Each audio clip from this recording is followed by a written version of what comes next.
Hey there, everyone, and welcome back to another episode of Delays After Dark, where we dive into true crime and mysteries to twerk with your mind.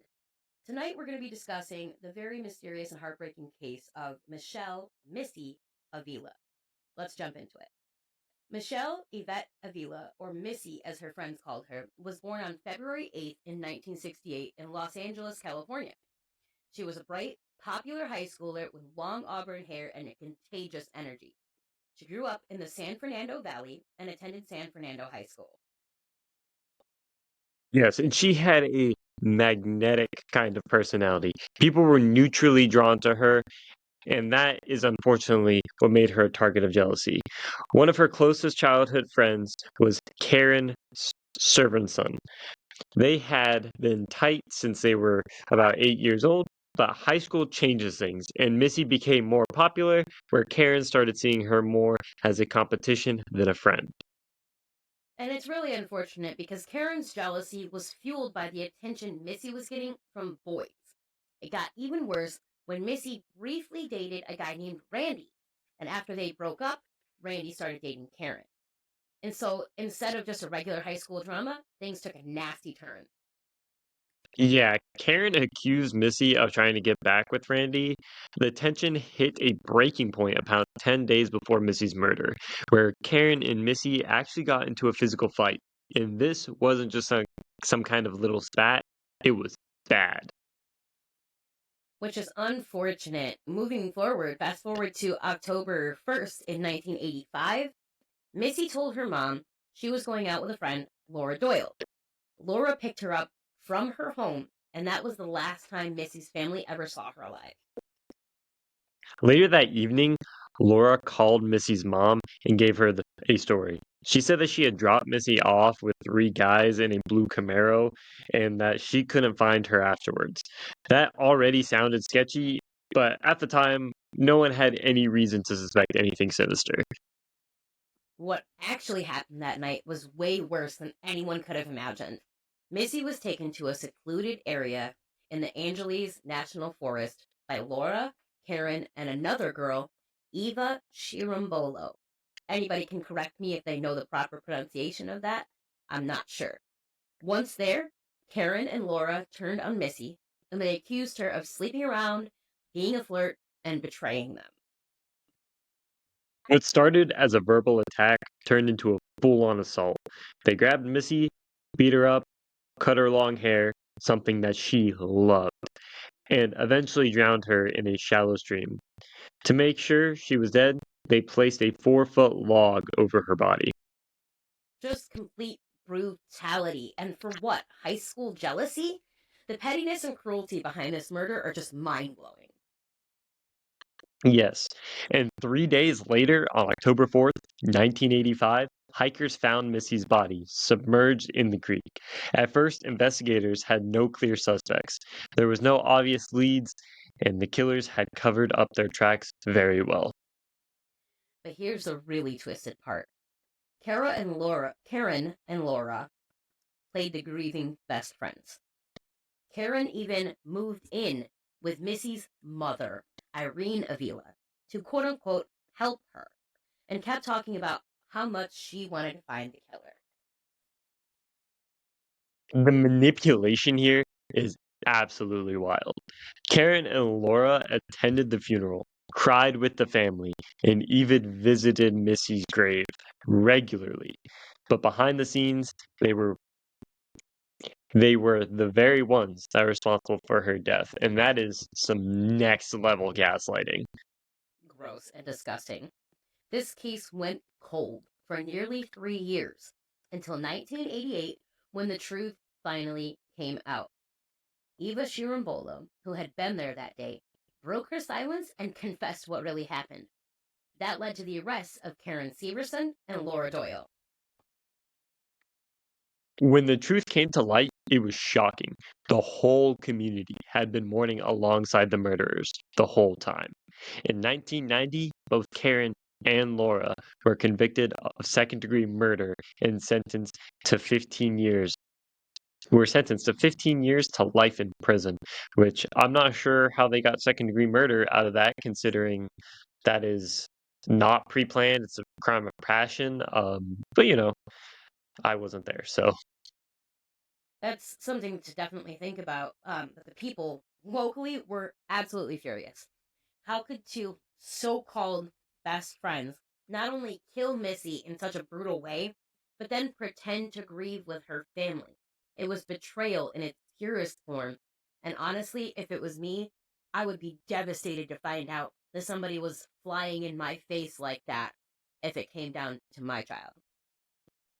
yes. And the justice system did what it could, but here's the kicker. Both of them ended up getting out. Karen was released in 2011 and Lauren Doyle in 2012, which is actually kind of insane when you think about it, is that they admitted to it, sentenced to, 15 years to life in prison, and they did eventually get out, which honestly is kind of disgusting when you think about it, given the fact that they murdered someone and then, you know, at least most of the cases that we've covered so far, the murderers kind of try to disappear and not be seen again, or keep themselves on the like down low.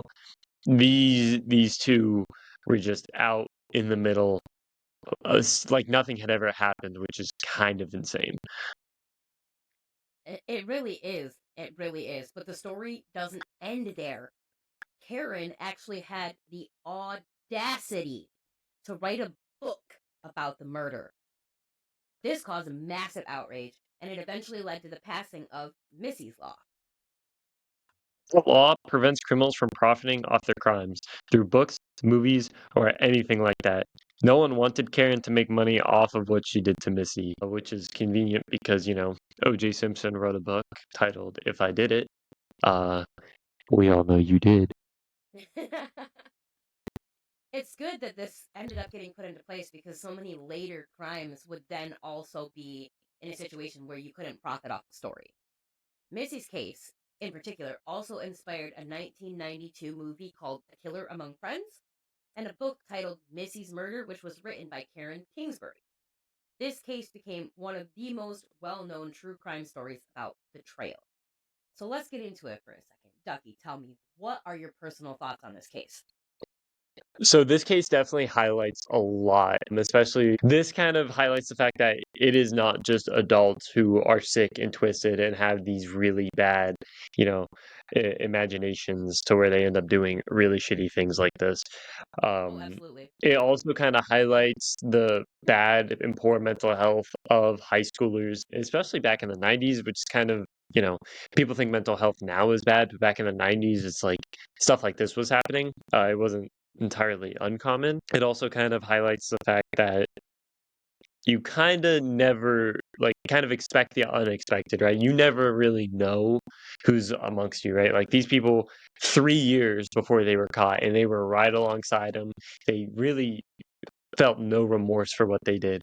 And all of this over a like a dude. Like imagine how he feels, right? After all this getting out. Like I I, I personally have had, friends date people I have recently broken up with. It never did murdering them come across my mind.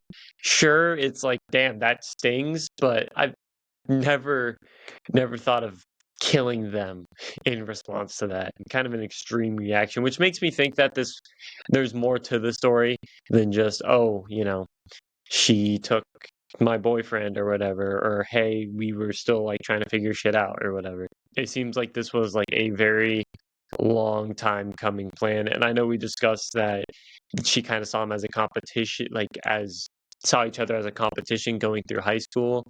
But I feel like there's just a lot more to the story, maybe some personal endeavors that never got out, because that's kind of a huge jump to go from, oh, we're like competition in high school. Oh, you stole my boyfriend. That's crazy. And to convince someone else to help you murder someone like that, there's definitely more that's not being said here. For sure.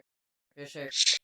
Looking at it from the perspective of a female individual who was once a teenage high school girl, I can understand the frustration behind, it's supposed to be sisters before misters. There's a girl code. Just like there's a guy code, there's a girl code. So I can understand there being some frustration there. But how do we go from frustration about a boy that Missy previously dated and broke up with, who is now dating this girl who's supposed to be her friend? And then out of nowhere, the friend is like, oh, you're trying to steal my man back, blah, blah, blah, whatever, so on and so forth. How do we go from this little tiff to drowning her in a stream and placing a log on top of her to ensure her death with two other people on standby? And I'm wondering what happened to that girl. I don't really want to pass judgment on her, that came out and admitted everything and was like, hey, she was like, I was there, I was a witness. Did she participate in the situation, or was she simply a standby witness of what was happening, and she had held on to the secret for so long that it was just eating at her, and she needed Missy's family to know what really happened to her? Because if you notice, this girl, this third girl on the side, she wasn't one of the ones that was grieving alongside the family and pretending that they didn't know what happened. That was the original two girls that actually, are known for committing the crime. They went to jail for it. They've both been out of jail for, a while now, over a decade. But they were the ones that end up being charged for it. So this girl was probably absolutely terrified in this situation with these other girls, where she's just standing by and her two friends are just murdering somebody who's supposed to be their friend. There's got to be something more to it that triggered this girl. Either that, or this girl has got some serious mental health issues that were going unchecked at the time. Because as we know, back in the 80s, mental health was not something that was really, for lack of better terminology, given a shit about. Nobody really gave a fuck. There was not a lot of diagnoses. There was not a lot of research. There wasn't like medications like there are today. Nobody knew the signs to watch out for that were red flags of aggression or mental health disease, because it wasn't something that was talked about at that point in time. It wasn't a portion of medicine that was commonly practiced. Back then, if you had a therapist, you were considered the weird kid because you had to go to the therapist. I mean, even when I was in school and I started going to therapy, when I was in like third grade, I started going to this therapy, and I was even still an outcast then. And that was in the 90s. And we're talking about, late 90s. We still were looking at people who had therapy as outcasts. So I'm beginning to wonder, as I'm thinking more about this case, whether this girl could have had some serious like mental health struggles, and that this situation, premeditated or not, was like a snap for her. Like maybe the situation between Missy and the boyfriend that kind of like triggered this girl. Um, if it was something that maybe she was overthinking, or she was like making it up in her own mind because she was against herself or whatever, and that set off a succession of events that ended in Missy's murder. And it's entirely possible. But how do you, as a person, commit a murder of somebody who's supposed to be one of your best friends, and then you stand alongside her family while they bury her, while they grieve her, while they try to find information about what happened to her? Because at that point, all they really knew was, hey, somebody drowned our daughter in the fucking creek and put a fucking log on top of her. That's really fucking sus. And that seems like there's a lot of aggression that was being let out there. Like, what is the reason for that? Because everybody loved this girl. So why would somebody hurt her? She was charismatic. She was beautiful. She was popular. There had to be something that was underlying, and I can't say for sure whether it was mental health or whether it was a grudge or whether it was just this girl wanted a thrill, but there had to be something underlying there that jumped her from having an argument with Missy to having an accomplice and the two of them killing Missy in front of a third friend who witnessed the entire thing, and then expecting her not to speak at some point. And they probably terrorized her for that couple of years in between when Missy's body was found and she came out and said something. I wouldn't be surprised to find out that she was threatened or something like that. Oh, if you open your mouth and say anything about what happened, the same thing's going to happen to you, type of shit. But at the same time, I want to know why the jump from petty squabbles to murder, you know? So that is actually kind of what I've been thinking about, right? So as we know, they got charged with second-degree murder, which in short is a crime of passion. This is where you didn't plan to kill someone, but you intended to kill them, but that wasn't the original plan. Like you didn't plan to do it. It's like a crime of passion, right? So if you But see this someone seems like, more premeditated. it definitely does seem pretty more premeditated. However, the way that I'm looking at it is, we see that they beat her up, they cut her hair, right? And then they eventually drowned her.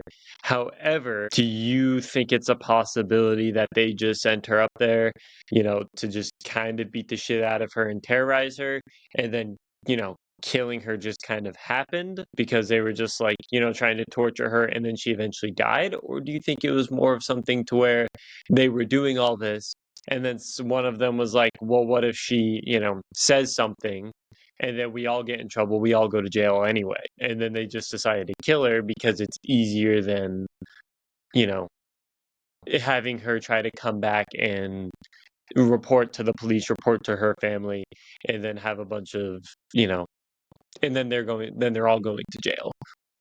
I think you're on a good track there. I feel like, thinking back on what they did to her before she was killed. So, like you said, they beat the ever living fuck out of her, right? And then they chopped off her hair, her beauty, her confidence, her passion. She loved her beautiful hair. So I feel like it's entirely possible that maybe the situation that they were in, they initially intended to maybe only jump her and strip her of what they outwardly viewed as her beauty, so that the boyfriend, which was also Missy's ex boyfriend, would no longer find her attractive. And then maybe the crime of passion part of the situation came from, maybe Missy said something during the altercation and she was like, you need to let me go. You guys are going to go down for this. Like, there's no reason for this, so on and so forth. Types of things a teenage girl would say when she's getting jumped for something so petty. I'm going to make sure you go down for this. I'm going to make sure everybody knows that cut off my hair and you beat me up just because of this stupid boy. And maybe that caused the girl to snap. And she was like, oh no, you're not going to tell anybody anything because I don't want to lose my popularity. I don't want to lose my boyfriend and I don't want to go to jail. So maybe she snapped in the moment because Missy said that she was going to tell people, or there was some type of indication that Missy was going to make sure that the whole story was heard. And she was like, in response, in that moment of passion, was like, oh no, you ain't, because I'm going to make sure you can't. Right? Now, do you think that it's like, so do you think that she feels any actual remorse for this though? Because looking at it, they didn't say anything. They were, crying along. So I'm not going to say that, you know, obviously she had mental health issues, right?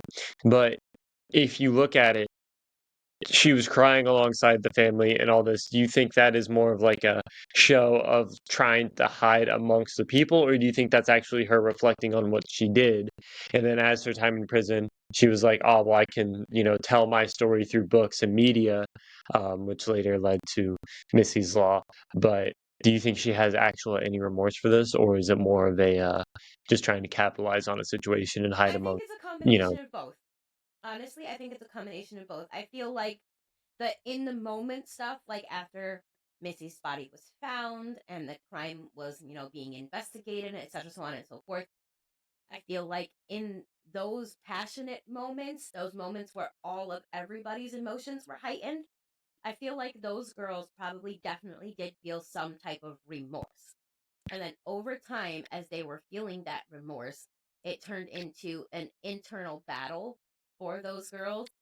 And then, the main girl in the situation. And mind you, I keep saying the girl, the main girl, she, her, etc., so on and so forth, because I don't want to keep putting her name out there because I don't want her to have somebody go and try to like buy her book or something like that, or keep spreading her message or whatever, so on and so forth, because it's not okay to kill your friend over a boy. It's not okay. But I wonder if this girl became resentful toward herself and toward the people around her because of the sorrow and the regret that she was feeling in the initial moment for killing her friend over something so petty. And then when she became this shell of a human being while she was sitting in jail. She was like, I need to get this out of me somehow. I'm going to write a book about it. And then I would feel like it's more of a, okay, I wrote a book about it. What can I do with the book? And then a light switches on, oh, I could make a profit from this book. I'm going to sell it.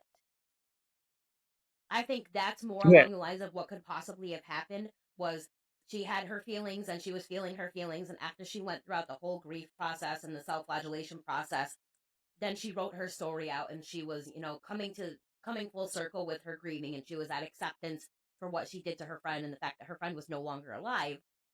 She had gotten it all out and she was like, what can I do with this? And not only could she distribute it by publishing it, but then it kind of like I said, a light switched on and she was like, oh, I can also make a profit off of it. I'm going to have some really good fucking commissary in this jail because I could sell this book.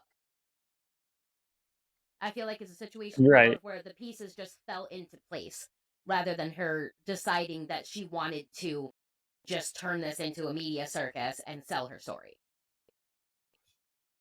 Right. And imagine how it is being like a high schooler at the time finding all this out, right? Like I'm not talking about after you find out that one of your classmates was just murdered and found on a hiking trail. I'm talking about 3 years after, right? All the high schoolers that are going through there finding out that a girl was murdered by her friends that she went to high school with. Like imagine the mental toll that's taking on them. Constantly having to watch your back and believe like no one would believe that someone that close to you would do something like that.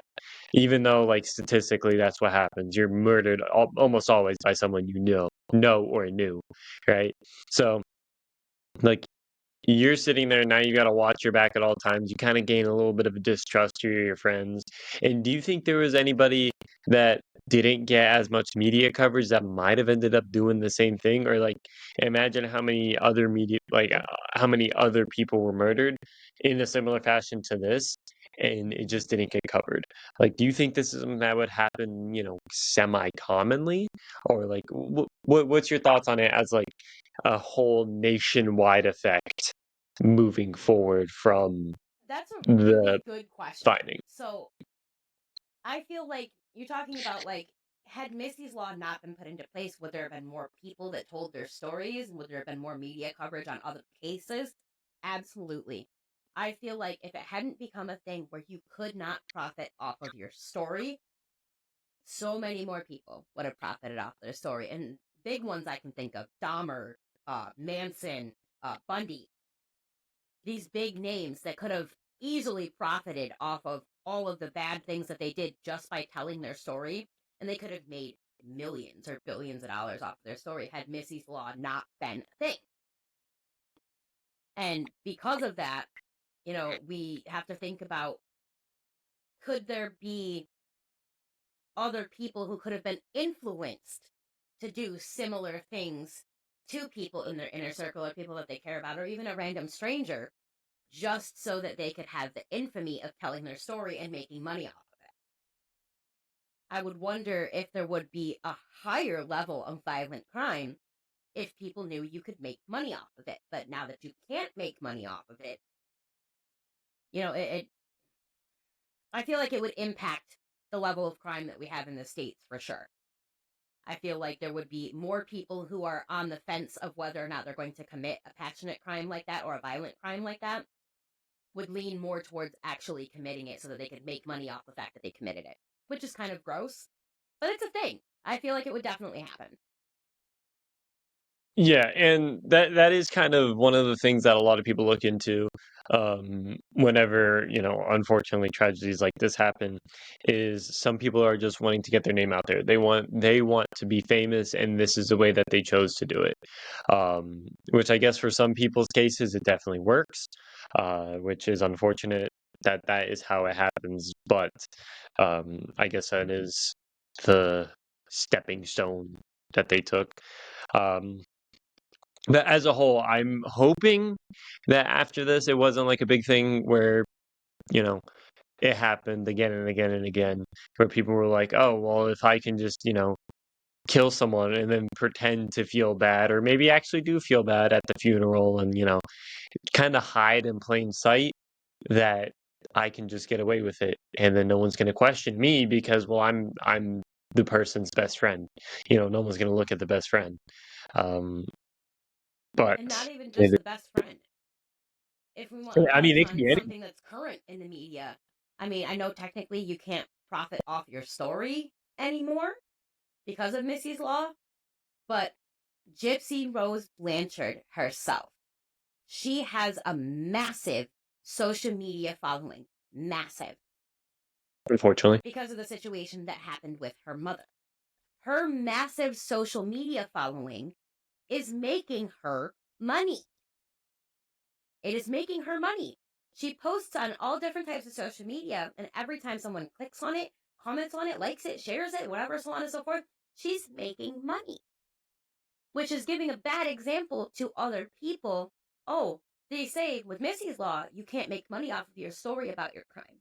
But guess what? You can get famous, and then when you get out, you can build a social media following, and you can still make money off of doing what you did. So I think maybe this law needs to be revisited, and it needs to be added that you cannot make money off of a social media following or anything, etc., so on and so forth. You can't accept any type of profits based off of any type of popularity, whether it be positive or negative, that is gained from committing a crime. Very much so. And when we do eventually cover that case, I've got a few words because that case has so many misconceptions in it. And it is not like it's been definitely glorified by the media, which is gross. But that's a different song for a different time. Um, Absolutely. but yes, the law definitely should be revisited. But as a whole, I think this case definitely I I think it is like the first step that people started taking towards mental health and actually looking and observing the kids around them. This and unfortunately like Sandy Hook are like the two that I think of. Sandy Hook and Columbine are like the three main Yeah. things that I think of when it And comes even the to last couple of years, the school pioneering mental shootings that health. have happened, a lot of it has to do with mental health struggles or bullying or just the need to get anger and frustration out, and they don't have in their brain a better option for doing so. Yes, and there's an episode of Criminal Minds, it's called like The Elephant in the Room or something like that, where they highlight the fact that high schools in general do not take good care of their students. And I think this is definitely something that needs to be pushed farther, because the mental health struggle in this country is fucking huge. And it is kind of sad that people don't know how to deal with their emotions in such a way rather than acts of violence such as murdering their best friend or trying to take as many people out with them rather than actually getting the help they need. And I always hate the fucking media afterwards because they're always like, oh, well, there was no signs this was going to happen. But then you look at their There's fucking always signs. Instagram page. Yeah, you look at their Instagram page or like their room, and it's like there's pictures of the Columbine shooters up, and they're like, oh, how the fuck could we have known this was going to happen? Motherfucker, pay attention to your goddamn kids. Pay attention to the people around you. Like, there's always signs. You just elected to not give a shit. Like, I don't know. That it's just something I'm very passionate about, where people are always just blatantly ignorant to the fact that, hey, people are struggling. This is bad, right? Let's do something about it. Instead, we just decide, oh, it's the parents' fault, or oh, it's this, right? And sometimes it definitely is the parents' fault, but as a whole, as the school, it is your job to educate kids, whether that is just through the state's curriculum or educate them on how to take care of themselves, right? Like, we have enough health classes. We should, we don't teach kids a lot of what they should know, but one thing that we should definitely try to implement to schools is how to take care of themselves, how to deal with what, they're dealing with, or at least start putting therapists in schools in maybe not call them therapists, maybe go a different way around it, right? But definitely an option for them for people who either can't afford therapy or are just think are too prideful or have too big of an ego to say, I don't need it, right? But definitely an option for kids in schools that's accessible, that is able to get them the help that they need to get in that right direction. Because I think as a whole in the past, you know, with 20, 30 years, the mental health of specifically high school age students keeps decreasing. It keeps going down, and no one's really doing anything about it, right? And no one wants to acknowledge, everyone wants to look for something else to blame rather than the actual problem itself. I agree with you there 100%. And I feel like if that type of position in a school setting had a different name, like for instance, locally, I don't know if it's across the country, but locally we have this program called Parent Partners. And it's meant for parents, and it helps parents who don't have resources or don't have knowledge. They learn how to take care of their children. They learn how to, check out for milestones and shit like that. They get help going to appointments or going to the grocery store and things like that. And they get opportunities to get other resources that they don't know how to find without this parent partner. I feel like if we had something like that in the school and we called it a student partner or a teen partner, or even, big brothers, big sisters could be expanded into schools. So there was older people who knew what to look for in these young kids to make sure that these kids are not going down a really dark path. If I would have had more of that in my high school years, I would have been able to deal with so much more, like my personal struggles in my high school years. I struggled with, relationships with my parents. I struggled with relationships with my friends. I dated a boy who was quite a bit older than me, and there was a lot of heat on me for that because I was a sophomore and I was dating the most popular senior in the school, and I got a lot of heat for that, and it caused a lot of problems with my peers.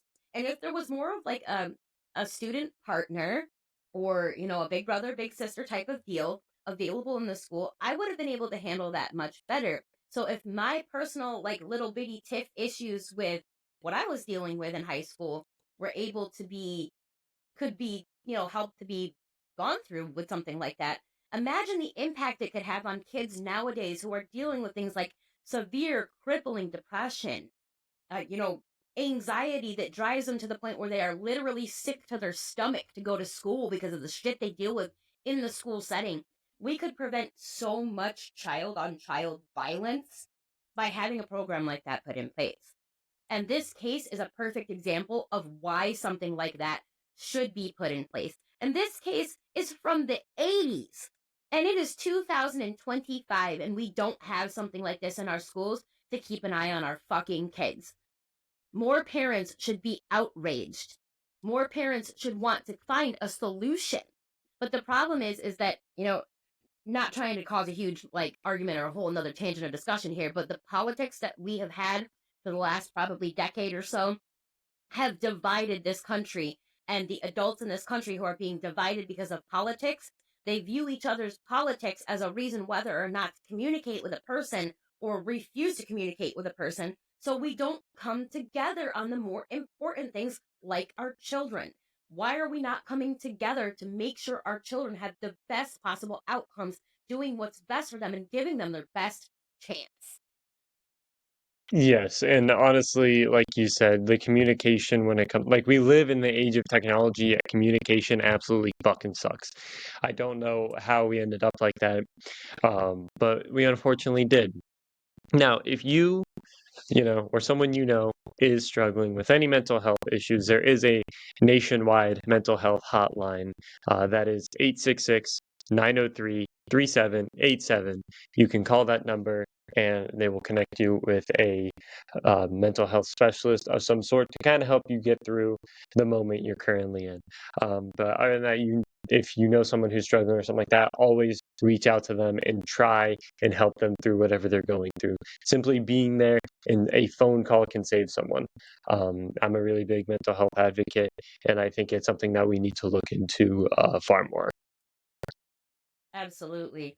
So now that we've kind of really fleshed out this case and really discussed some of our thoughts and theories about this, let's bring this to a close for today. So, what do we take away from this? Sometimes the people closest to you are the most dangerous. Missy trusted her friends, and they betrayed her in the worst way possible. This is a story that still haunts people to this day. If anything, it's a reminder to pay attention to who you surround yourself with. If a friendship starts feeling toxic, it might be time to walk away before things escalate. It's really important that if you feel like something isn't right or you see something that isn't right, you say something. Go to a trusted friend, a trusted family member, or a trusted adult. That's all the time we have for tonight. We welcome you to share your views with us. Exactly. And as usual, for all of your questions, comments, concerns, bitches, moans, or gripes, please leave them in the comments or message us at our email directly. That is listed in the description of every video. We read every comment and we love to hear from you guys, no matter what it is, big, small. You can tell us you hate us, but whatever. Yeah, we dig it either way. Always. We love to hear from you guys, and we always respond to your interactions as soon as we possibly can. And with that, I'm Orion. And I'm Ducky. And this has been Delayed After Dark.